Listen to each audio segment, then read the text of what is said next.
Assalamualaikum warahmatullahi wabarakatuh. Waalaikumsalam. Alhamdulillahirabbil alamin, wassalatu wassalamu ala Rasulillah, amma ba'du. Rabbi shrah li sadri wa yassir li amri wahlul 'uqdatam min lisani yafqahu qawli, amma ba'du. Baiklah, pada kesempatan kali ini kita akan membahas tentang akhlak terhadap sesama manusia, yang mana metode pembelajarannya kita akan menggunakan metode the power of two, yaitu kekuatan dua kepala. Nah, dengan metode ini nanti Bapak akan menjelaskan terlebih dahulu, kemudian Bapak akan berikan pertanyaan, kemudian Bapak berikan kesempatan kalian untuk bertanya, lalu Bapak gabungkan ini kalian berdua. Nah, setelah itu kalian akan memberikan jawaban yang lebih baik dari pertanyaan sebelumnya, jawaban sebelumnya. Baik. Nah, pertama kita akan membahas akhlak terhadap sesama manusia. Akhlak sesama manusia. Nah, akhlak terhadap sesama manusia itu adalah perilaku, sikap kita yang kita lakukan terhadap orang lain. Nah, akhlak terhadap manusia ini harus didasarkan juga dengan nilai-nilai dasar dalam Islam, seperti kasih sayang, empati, toleransi, dan saling menghormati.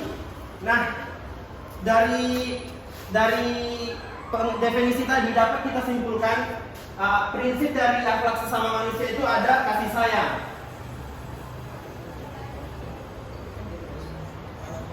Nah, kasih sayang ini kita selalu bersikap kasih sayang kepada sesama manusia tanpa memandang bulu, tanpa memandang agama, ras, dan golongan. Kemudian kita masuk kepada empati. Nah, empati di sini kita harus mampu memahami perasaan orang lain. Jadi kita tidak semena-mena dengan perilaku kita, dan kita berusaha untuk memahami orang lain tersebut. Kemudian yang ketiga, toleransi. Nah, toleransi di sini berlaku untuk kita yang berbeda agama. Kita tidak menjatuhkan orang lain, kita saling menghormati terhadap agama orang lain. Nah, itu seperti yang dijelaskan dalam surah Al-Kafirun, agamaku ya agamaku, agamamu adalah agamamu. Kemudian yang terakhir adalah saling menghormati.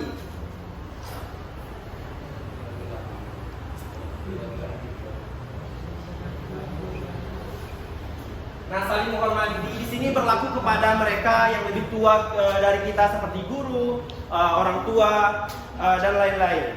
Nah, dari penjelasan yang telah Bapak sampaikan tadi, ada timbul sebuah pertanyaan.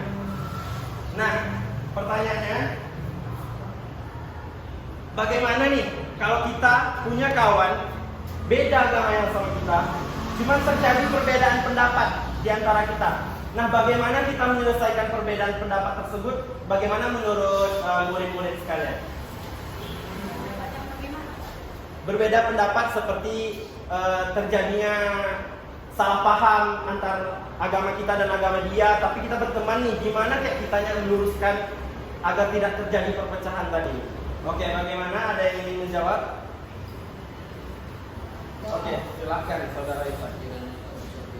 Baik, izin menjawab. Tadi pertanyaan Bapak tentang bagaimana pendapat kalian tentang teman yang berbeda keyakinan dengan kita, memiliki perbedaan pendapat dengan kita. Nah, jawabannya kita lihat dulu pendapat yang berbeda ini tentang apa gitu. Kalau terkait tentang keyakinan, maka kita harus lebih berhati-hati dalam berkomentar ataupun berpendapat, karena bisa jadi menyinggung keyakinannya. Dan menurut saya, teman yang berbeda keyakinan dengan kita memiliki perbedaan pendapat dengan kita adalah hal yang wajar, selama hal itu tidak terkait tentang akidah. Kalau terkait tentang akidah dan keyakinan, maka kita harus bersitegang atau kuat dengan keyakinan kita. Lakum dinukum waliyadin. Oke. Baik, terima kasih kepada saudara Ivan. Kepada yang lain, apakah ada yang ingin menjawab? Silahkan jawab pertanyaan tadi. Siapa cepat pulang. Udah. Oke. Bagaimana, ada yang ingin menjawab? Izin Pak. Oke, silahkan. Baik, jadi di sini saya ingin juga menjawab pertanyaan dari Bapak tadi, bagaimana pendapat kalian tentang teman yang berbeda pendapat atau berbeda keyakinan dengan kita. Dan juga sudah jelaskan oleh teman kita Irfan bahwa tentang teman yang berbeda pendapat ataupun keyakinan itu adalah sebuah hal yang wajar. Karena setiap orang memiliki pendapatnya masing-masing, dan itu menjadi sebuah hak bagi setiap orang untuk berbeda pendapat dan keyakinan. Jadi tugas kita agar tidak agar saling menghormati gitu, untuk menjalin hubungan yang baik. Mungkin itu, Pak. Oke, baik, terima kasih kepada saudara Ari. Oke, baik, terima kasih kepada yang sudah menjawab. Kemudian selanjutnya kita akan menjalankan metode pembelajaran pada siang hari ini, yaitu the power of two. Jadi sekarang Bapak minta untuk kalian berpasang-pasangan, dua orang. Nah, kawan sampingnya nih, dua orang. Nah, kalian diminta untuk berdiskusi berdua, kemudian memberikan jawaban yang lebih baik, yang lebih bagus, lebih luas pandangannya. Nah, sekarang udah jelas mana kawan sekelompoknya? Sudah, Pak. Oke. Nah, coba pegang teman sekelompoknya. Paslon 1. Silakan pegang. Oke. Gimana yang laki-laki? Prabowo. Pak. Pegang teman sekelompoknya. Oke. Sudah jelas kan siapa teman kelompoknya? Sekarang Bapak berikan waktu untuk berdiskusi. Kemudian kalian dengan berdiskusi dengan dua orang tadi, kalian bisa menemukan jawaban yang lebih luas sudut pandangnya. Silakan.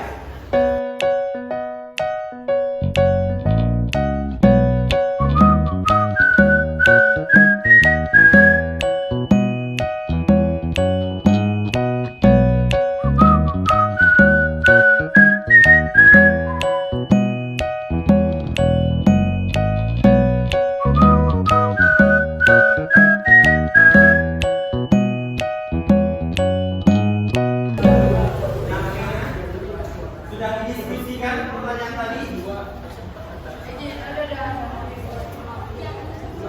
Silakan jika ada argumen. Oh, silakan jawab. Mungkin boleh berdiri di tempat. Oh, boleh. Izin menjawab tentang masalah tadi perdebatan antara kawan. Gimana perbedaan pendapat lah dalam satu masalah itu. Jadi gimana cara untuk menyelesaikan?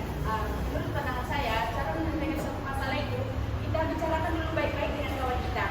Bicarakan dengan baik-baik apa masalahnya, dengan gimana cara untuk menyelesaikannya. Tapi jika masalah itu tidak bisa diselesaikan secara berdua, bisa ada orang menjadi penengah ataupun jadi penyelesaikan masalahnya. Oh, baik, terima kasih sudut pandang yang telah diberikan oleh Nadia. Kemudian apakah ada yang ingin menjawab? Silakan. Jadi kan di sini kan mengenai perbedaan pendapat kan, bukan masalah kan. Nah, jadi setelah kami diskusikan perbedaan pendapat di antara jika ada dengan teman yang berbeda agama itu hal wajar kan. Sedangkan sesama muslim saja kita pasti akan berbeda pendapat. Gitu. Dan apalagi dengan teman yang memiliki keyakinan berbeda, pasti ada dari sisi apapun pasti ada perbedaan.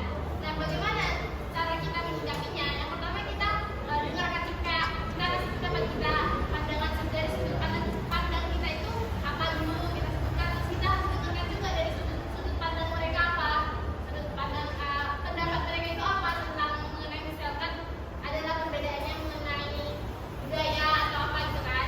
Nah, kita dengarkan dulu dia dengan sampai dia selesai bicara, jangan kita potong-potong. Nah, setelah itu setelah kita dengarkan, kita hargai pendapat mereka. Setelah itu kalau bisa ya udah kita diskusikan agar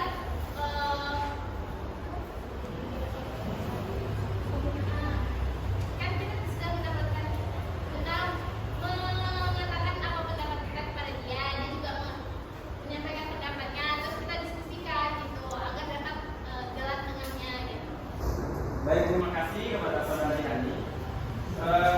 Gimana? Ada lagi nggak yang ingin berargumentasi tentang pertanyaan tadi? Pertanyaan tadi juga. Iya, cuma disumbangkan lebih lanjut setelah berdiri. Baik Pak, saya ingin menyampaikan. Baik, setelah kami berdiskusi tentang perbedaan pendapat, orang yang berbeda keyakinan, berbeda pendapat, dia wajar-wajar saja diskusikannya gitu. Tapi perlu diingat rambu-rambu dan batasannya, yaitu mereka tidak boleh menyenggol masalah pribadi gitu. Tidak boleh menyenggol masalah privasi atau keyakinan kalau ingin diskusikan perbedaan pendapat. Dan juga mereka ketika sudah masuk ke ranah akidah, barulah mereka bisa saling beradu argumen untuk menguatkan keyakinan masing-masing gitu. Asal tidak bertumbuh. Oke, baik, terima kasih kepada saudara Irfan. Nah, setelah menggunakan pembelajaran The Power of Two ini gimana rasanya? Gimana rasanya setelah menggunakan metode pembelajaran ini? Lebih terbuka. Lebih terbuka. Oke.